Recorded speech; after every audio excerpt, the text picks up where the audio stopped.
tokko mee akka maal waa'ee na fuuraasni hin galuudha. Sorry. Kottu na dhaggeeffadhu akka dhufe Efesoon 6 lakkoofsa 7 irratti maal lakkoofsa 17 irratti maal dhabeetta? Efesoon 6 lakkoofsa 17 fayyina akka gonfoo sibiilaatti sagalee waaqayyoo akka billaa afuuraa akka billaatti afuura qulqulluu biraa fudhadhaa'edha. Eshi. Fayyina akka gonfoo sibiilaatti sagalee waaqayyoo akka billaatti afuura qulqulluu biraa fudhadhaa'edhetu Phaawulos warra Efesooniif barreessa. Billaa afuuraa kan jedhame sagalee waaqayyooti dubbiittiin karaa ciratan dubbiittiin karaa jireenyaa arganidha. Okay, waan gaarii. Kanaafuu innama billaa Yesuus bitalla billaa uffata keessan gurgura ayyee gara birri uffanni gurguramee maali gurguruun barbaachisa eega billaa bitachuun billaani billaa afuuraa erga ta'e billaan afuuraa maallaqaan bitatama moo tola fudhatama elelli keenya.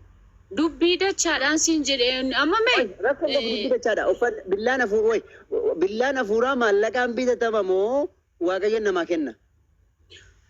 You know brother maal sitti fakkaate waan qabdan gurguraati inni jedhume maalitti kama sitti fakkaate of ganu na dhaggeeffadhu kaasii fixa. Waan gaafadhina deebisila. Waan jedhe billaan afuuraa waaqayyoon namaa kennamoo maallaqaan bitatama. Waaqayyootu sii kenna waaqayyo kan sii kennu immoo fedhii kee of kennuu kee irratti hundaa'e sii kenna. Caal jedhamee of kennuu kee irratti hundaa'e kan siif kennamu. Of kennuu jechuun immoo of ganuu jechuudha. Yeroo takka waaqayyotu namaa kenna. Waaqayyo maallaqaan namatti gurguratamoo tola namaa kenna. Kaasnee jirra amma waa'ee dubbii dachaadha wanti kun gurguradhaa kan jedhu sun of ganaa kan jedhutti hiikama. Sitti maal jira waan namaa kennamu billaa hafuuraa kana maallaqaan namatti gurgurataa siin jedhu. Abdii Muusaa dhaggeeffadhu maal taate? Gurguradhaa kan jedhu gurguradhaa bitadhaa kan jedhu kun adaraa kee gurguradhaa bitadhaa kan jedhu kun of ganaa of dhiisaa. Waaqayyo billaa hafuuraa kana tola namaa kennamoo maallaqa namarraa fudhataadha amma gaafa. Tola karaa ilma isaa Kiristoos Yesuusin nuu kenne baqa gatiin keenya Yesuusin kaffalame. Karaa Yesuus. Okay, eega billaan kun billaa waaqayyoon ta'e eega billaan kun billaa hafuuraa ta'e uffata gurguruu maaltu fidire? Uffati kun immoo maalidha? Sajjalitti addeebine immoo wayyuu uffati gurguramu kun immoo maalidha? Kana dhaamilaa. No. Dhoksaan addunyaa afuuraa fi addunyaa foonii tokko miti. Amma addunyaa afuuraa fi addunyaa foonii adda baasuu qabna.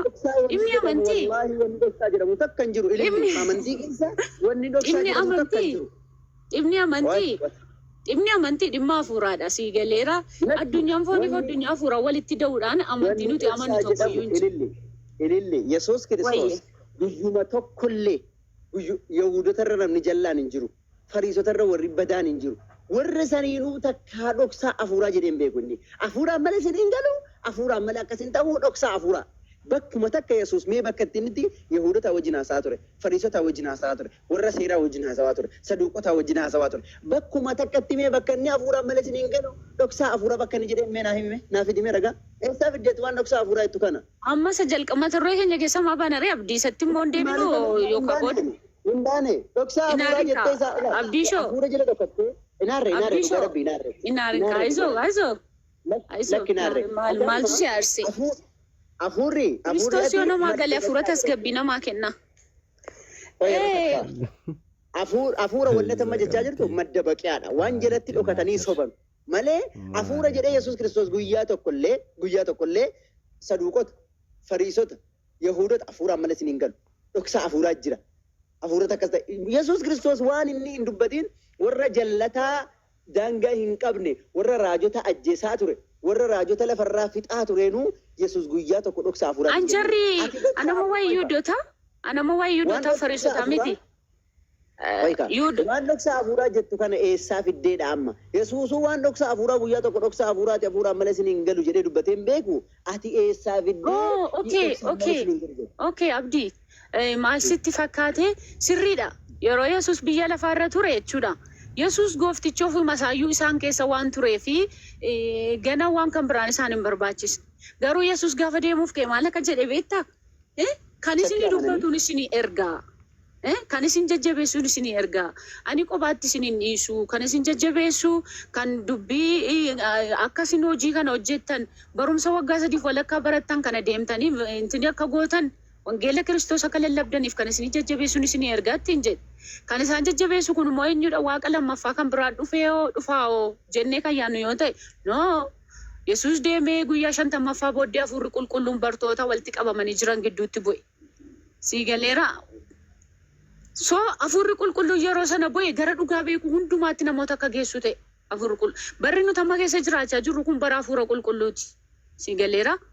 Bara hafuura qulqulluudhaan namni dubbii Waaqayyoo hiikee dubbifatu.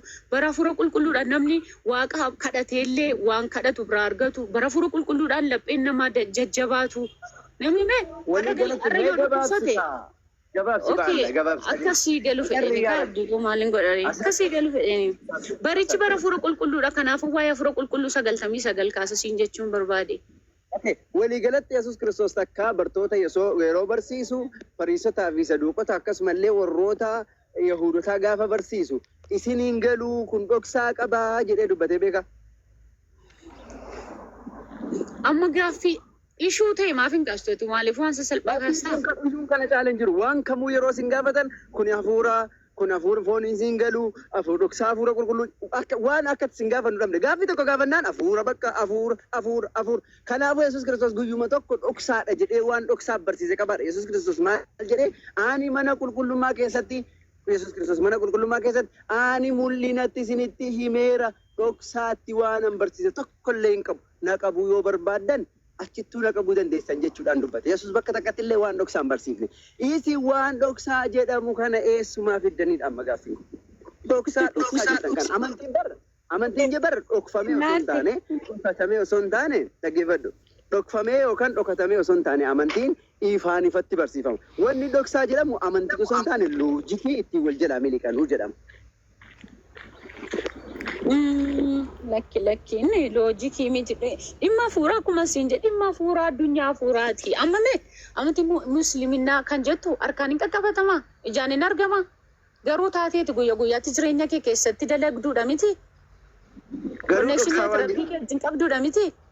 Asuma kan dhoksaa wanni jedhamu amantii keessa hin jiru. Dhoksaa wanni jedhamu amantii keessa hin jiru. Amantiin waan ifaan ifaati. Dhoksaatti wanni godhamu waan nama lama gidduutti ta'u qofa. Wanni dhoksaa jedhamu dhoksaa jedhamu waan namni lama dhoksee wal faana godhu. Sani dhoksaan. Saniin alatti wanni biraa waa'een amantiidhaa dhoksaan jedhamu. Dhoksaan hin jiru amantii keessa. Dhoksaa kana akkaataa galumsa isaatti hiikkachuu qabda. Dhoksaa jechuun maalidha? Waan ati dhoksitee gola keessu jechuutu hin taane waan gana baruuf beekuuf hubachuuf itti adeemtu jechuudha. Waan siin galin jiru tokko sii galuuf suuta kan itti adeemaa jirtu jechuudha malee dhoksaa jechuun nama lama gidduutti mistira haasa'amee dibbiqna gara ayidallam. Qabiyyee wanta keessa galchitee haasoftuu sanaanii kubsirra jira jechuudha. Kanaaf dhoksaa Waaqayyoo atamma dhoksaa akkan keenyaatti dhoksaa Waaqayyoo lafuma ka'ee akka nama kitaaba asoosamaa gurraacha Abbayyaa dubbisaa jirutti kana jedhee dubbadhee naan galu. Kitaabi qulqulluun jechuudha. Garuu nan dubbisaa hafuura koo sassaabbadee qalbii koo waan waaqarraa waan rabbii wajjin walitti na fidu walitti dhee kitaabi kun maal jechuu barbaade? Maalaasuu barbaade? Dheen addunyaa sammuu koo keessatti naasaa addunyaa hafuuraa koo keessatti naasaa. Dhoksaa jechuun addunyaa hafuuraa kee keessatti yaada qalbii kee banee sammuu kee banee si wajjin kan haasa'u jechuudha. Dhoksaa jechuun malee wanta dhokataadha. Nama tokkotti iyyuu himamuu hin qabu mistira miti. Wangeelli koo mistira miti oduu fayyinaa namoota hundumaa bira gahuu qabudha wangeela jechuun. Oduu fayyinaa kana nama hundumaa dhagahuu qaba. Mistira ayidallam.